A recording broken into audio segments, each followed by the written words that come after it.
নমস্কার। আমার আজকের ভিডিও ধ্বনি শিশুদের আমরা কি করে শেখাবো। তো প্রথমেই বলি, ভিডিওটি যারা দেখছেন প্লিজ লাইক দিয়ে দেখবেন। আমার এই ভিডিওগুলো ছোট বড় সকলের উদ্দেশ্যেই বানানো। আরও একটি কথা বলি যে আমার ভিডিওতে যারা কমেন্ট করেন, আমার ভিডিওগুলো যাদের উপকারে আসে, যারা আমার ভিডিওতে কমেন্ট করে থাকেন তাদের অসংখ্য ধন্যবাদ জানাই। তারা অনেক কিছু জানতে চান আমার কাছ থেকে। আমি যতটুকু জানি ততটুকু তাদেরও সেইটুকু জানানোর চেষ্টা করি। তো এইবার আসি মূল বিষয়ে, যে আমি প্রতিনিয়তই কেন্দ্রে ভিডিও, আমি যে ক্লাসগুলো শিশুদের করাই সেগুলো ভিডিও বানাই, কিন্তু আপলোড করে উঠতে পারি না সঠিক সময়ে।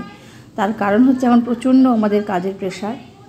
তো বাড়িতে এসে ভিডিও তো সরাসরি দেওয়া যায় না, একটা এডিটিংয়ের ব্যাপার থাকে। যেহেতু আমরা বাচ্চাদের নিয়ে কাজ করি, তাদের চঞ্চলতা, তাদের কথা বলা, তাদের অনেক কিছুই, তার মধ্যে কিছু মায়েদের সঙ্গে কথোপকথন থাকে, অনেক কিছু আমাদেরকে কাটছাট করে তারপরে ভিডিওগুলো এডিট করে আপলোড দিতে হয়। তো সেইটা আমি করে উঠতে পারি না বলে এখন আমি নিয়মিত ভিডিওটা দিতে পারছি না, প্রচণ্ড কাজের প্রেশার। তার মধ্যে থেকেও একটু হালকা সময় বার করে যতটুকু পারি সেটুকুই আমি আপনাদের সঙ্গে শেয়ার করছি, আশা করি ভালো লাগবে। তো এবার বলি যে ধ্বনি আমরা কি করে শিশুদের শেখাবো। আমাদের যে থিমগুলো থাকে শিশুদের জন্য, তো সেইখানে মূল কিছু বিষয় থাকে, সে যে থিমটাই থাকুক না কেন, যে শিশুদের কিছু কিছু জিনিস আমাদের শেখাতে হবে ছড়ার মাধ্যমে, গল্পের মাধ্যমে। বিদ্যালয় প্রস্তুতির কাজটা সেটা তো একটা আলাদা পার্ট আমাদের জন্য। তো আমাদের good bye circle, morning circle time থেকে গুড বাই সার্কেল টাইম পর্যন্ত 3+ থেকে 5+ শিশুরা আমাদের সঙ্গে থাকে। তো এই টাইমের মধ্যে বাচ্চাদেরকে আমরা কী কী জিনিসগুলো শেখাবো, তো সেইখানে আমরা ধ্বনিটা কী করে শেখাবো। প্রথমত আমাদের মর্নিং সার্কেল টাইমের একটি কাজ থাকে যে শিশুদের আমরা নামের ট্যাগটা দেওয়া, নামের শিশুদের নাম 3 জায়গাতে থাকে সেইটা শেখানো। তাহলে আমরা প্রতিদিন যদি শিশুদের দিয়ে তাদের নামটাকে বলানো, যে ধ্বনি, শিশুদের নাম দিয়ে আমরা ধ্বনিটা শিশুদেরকে শেখাবো, যে নামটা তোমার কী দিয়ে শুরু হচ্ছে আর কী দিয়ে শেষ হচ্ছে, এইটা যখন শিশুরা ক্যাপচার করে নিতে পারবে তখন তারপরে আমরা অন্য কিছুতে যাব। আমাদের মর্নিং সার্কেল টাইম থেকে গুড বাই সার্কেল টাইম পর্যন্ত যে শিশুরা থাকে, মর্নিং সার্কেল টাইপে আমরা কথোপকথন করতে পারি ধ্বনি নিয়ে শিশুদের সাথে। তারপর গুড বাই সার্কেল টাইমে হয়তো সেগুলো শিশুদের আমরা দেখালাম হাতে কলমে।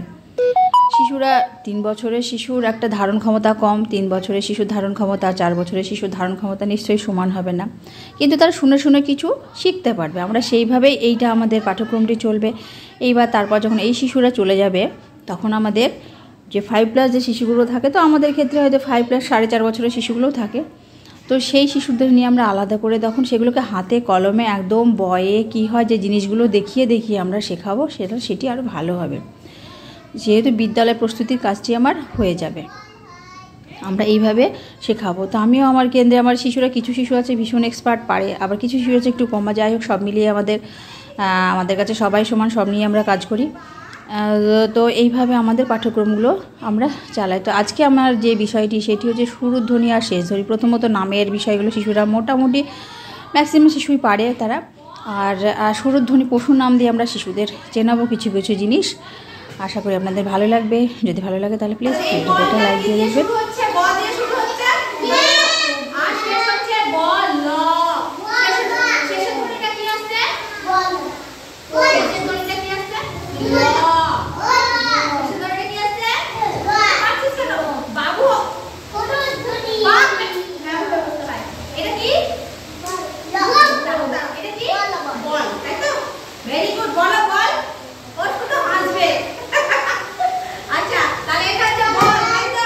বল কি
শিশুদের নিয়ে এভাবে আমাদের পাঠ্যক্রম চলবে। আমরা পুনরায় রিপিট করে করে শিশুদের শেখাবো।